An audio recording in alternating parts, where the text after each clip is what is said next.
Dans l'épisode précédent, nous avons vu l'émergence de la branche archosaurienne au cours du Permien, à la toute fin de l'ère paléozoïque, avec l'avènement des archosauromorphes, il y a de cela plus de 250 millions d'années.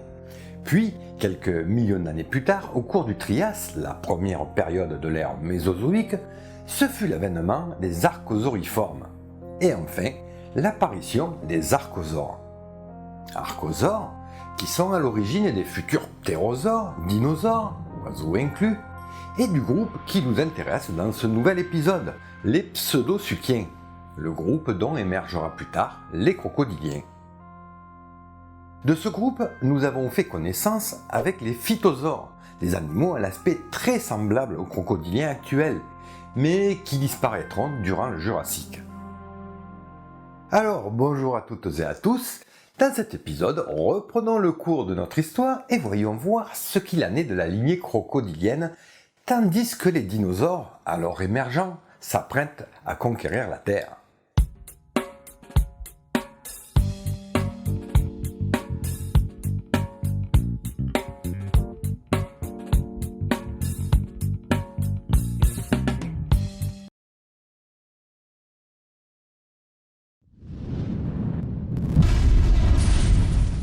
Remettons-nous dans le contexte.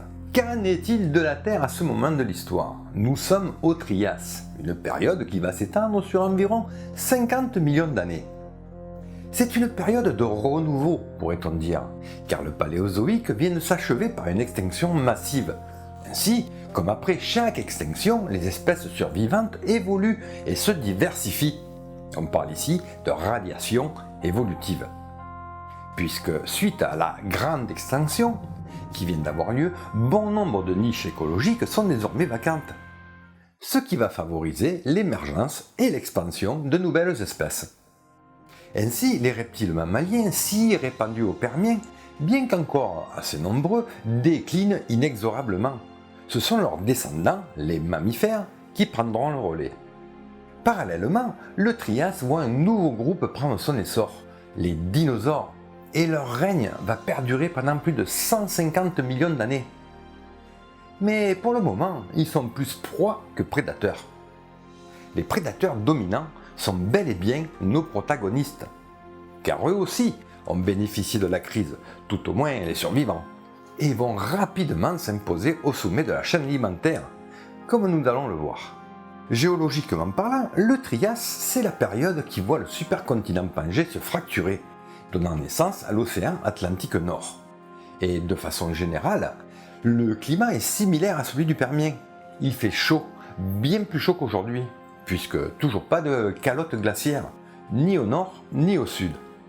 L'Antarctique devait être un continent comme les autres, foisonnant de vie et de verdure. Du reste, j'ouvre ici une petite parenthèse rapide, mais ne trouvez-vous pas mystérieux ce qui doit se cacher comme fossile sous les centaines de mètres de glace qui recouvrent ce continent? Imaginez si l'on pouvait dégager ne serait-ce que quelques dizaines de mètres carrés de glace pour atteindre le véritable sol du continent antarctique et voir ce qui s'y cache, que ce soit en termes de végétation ou d'animaux. Je sais pas vous, mais moi je trouve ça terriblement mystérieux et excitant. J'imagine que ça doit être le fantasme de pas mal de chercheurs. Bref, je diverge. Revenons à nos moutons. Enfin, plutôt à nos suchiens, puisque sur notre cladogramme, après les pseudosuchiens, voici venir le clade Suchia. Et pour bien s'en rendre compte, revenons sur notre cladogramme plus détaillé. Les suchiens forment un clade gigantesque, regroupant un nombre incalculable de taxons différents. Autant dire que c'est mission impossible de tout détailler, et encore moins de les nommer. Voyez donc. Alors nous avons Ethosauria, Stagonolepididés, Typophoracicinés, Stagonolepididés... Bon, bref, j'abandonne. Décidément. Et ce ne sont que les noms des groupes, des taxons de haut rang, ne parlons même pas des différents genres et autres espèces. Néanmoins, laissez-moi vous présenter l'emblématique Desmatosuchus, un énorme reptile cuirassé d'environ 3-4 voire 5 mètres de long, bardé d'énormes épines, appartenant à l'ordre des Ethosaures, qui vivaient en Amérique du Nord au Trias supérieur. Un animal qui, bien que faisant partie de la lignée crocodilienne, s'avère être un herbivore. Un autre herbivore dans la lignée crocodilienne, après les rhynchosaures du Trias moyen que nous avons vu dans le précédent épisode. Son crâne, relativement petit par rapport au reste de son corps, présente toute une série de petites dents coniques et bulbeuses, ainsi qu'un museau aplati, totalement édenté. Un bec en forme de pelle, lui servant probablement à déterrer de la nourriture dans les sols. Mais voyons maintenant un groupe plus carnassier avec le clade Paracrocodylomorpha. Nous sommes il y a environ 237 millions d'années. Débute alors le Trias supérieur. À l'ouest de la Pangée, toujours en cours de dislocation, dans ce qui est aujourd'hui les États-Unis apparaît le groupe des Poposauridés, et notamment Poposaurus gracilis.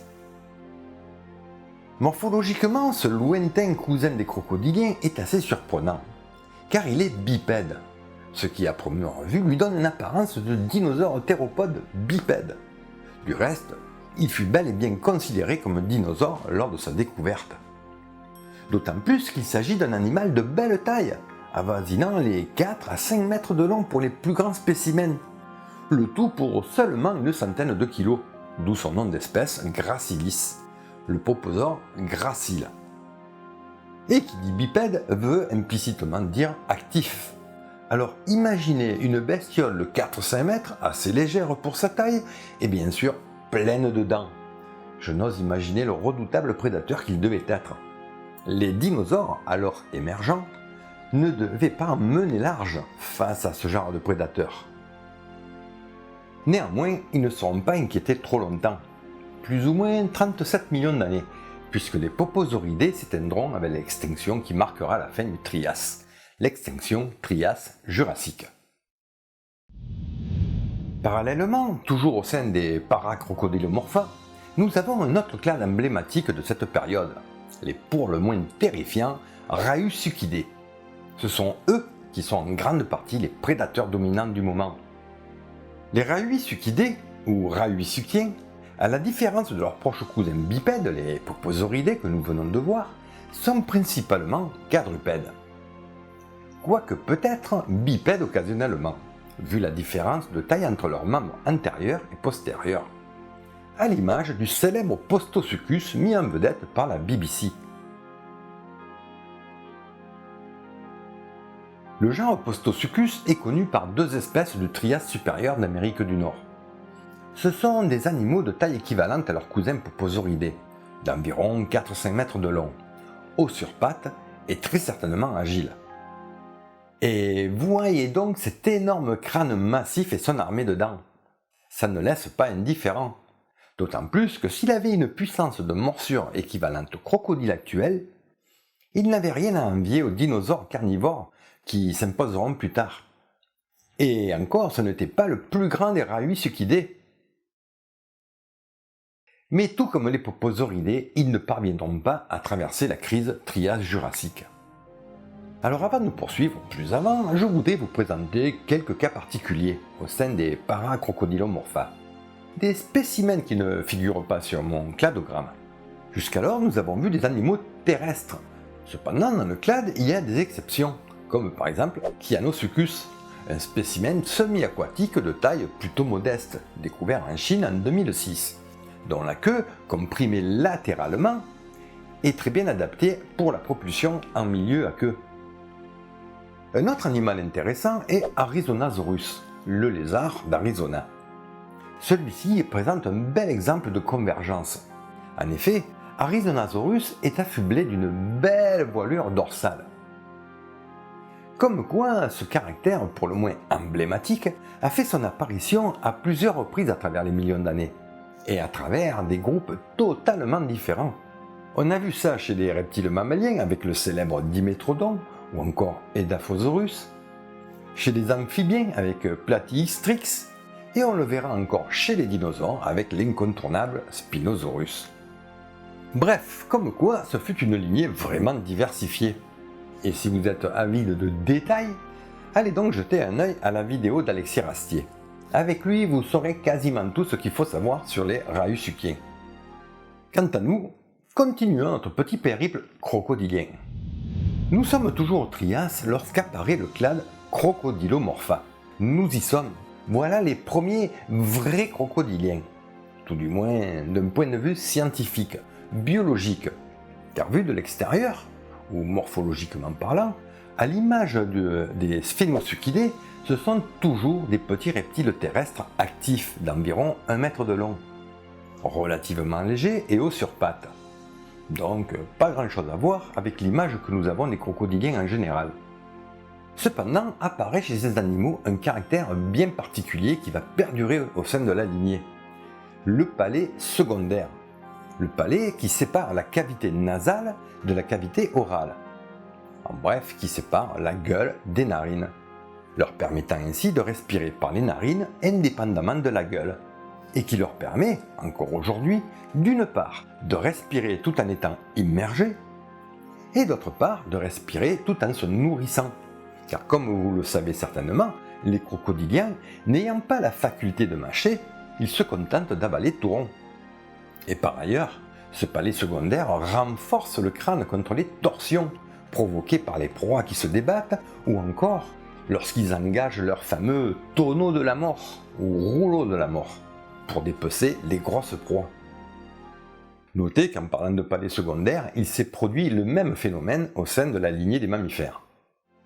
Toujours est-il que malheureusement, ces pauvres bestioles vont devoir faire face à la crise qui se prépare, l'extinction Trias-Jurassique, la 4e extinction massive de l'histoire, et vont donc devoir traverser ce moment funeste de l'histoire. Néanmoins, rassurez-vous, le groupe y parviendra, et engendrera le clade suivant. Comme nous l'avons vu dans le premier épisode de cette mini-série, dans les phylogénies, après les morpha viennent les formes. Ainsi, après les crocodylomorpha, voici donc les crocodiliformes.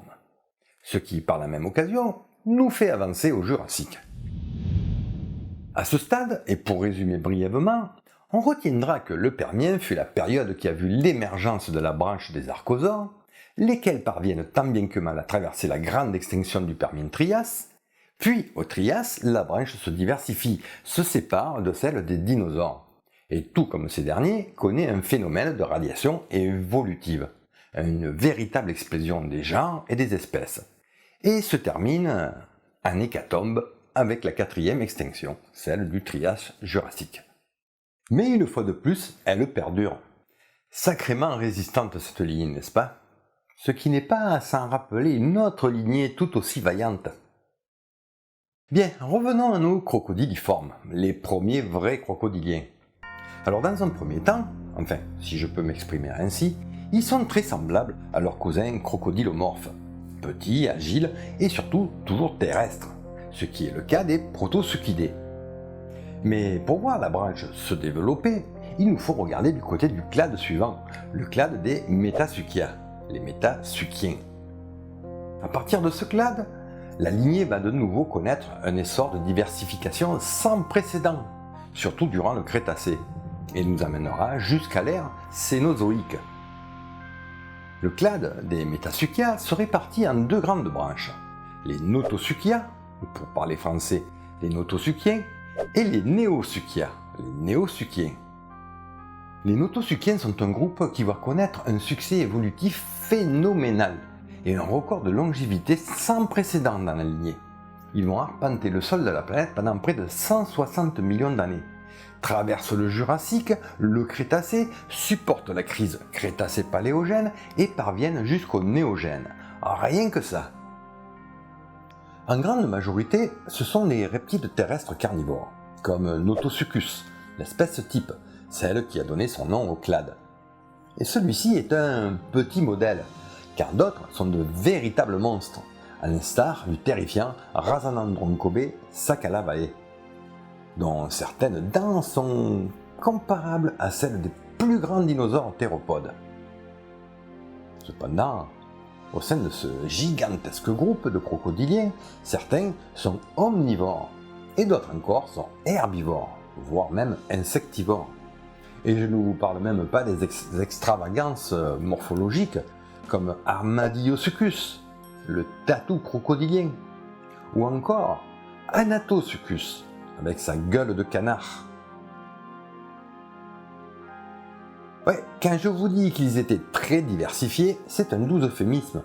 Il faut dire qu'en plus de 150 millions d'années, ils ont eu le temps d'évoluer et se diversifier. Et bien sûr, de se répandre aux quatre coins de la planète. Et c'est ce que nous démontre le registre fossile. En effet, des restes fossilisés de ce groupe furent retrouvés un peu partout sur le globe. Ce qui nous démontre que ces animaux étaient présents aussi bien en Eurasie qu'au Gondwana. Oui, parce qu'entre-temps, la Pangée s'est totalement disloquée et a donné naissance aux deux grands continents du Mésozoïque. Le Gondwana, au sud, et la Laurasie, au nord. Bref, il y aurait énormément de choses à dire sur ce clade prolifique. Tenez, un détail. Ces crocodiliens avaient développé l'hétérodontie. J'entends par là que certains d'entre eux possédaient une denture constituée de dents différentes. Un caractère emblématique des mammifères, et pas vraiment courant chez les reptiles. Enfin, tout du moins aujourd'hui. Allez, avançons. Le deuxième grand groupe de métasuchiens sont les néosuchiens, les nouveaux suchiens. Et c'est au sein de ce groupe que va avoir lieu le retour à l'eau des crocodiliens.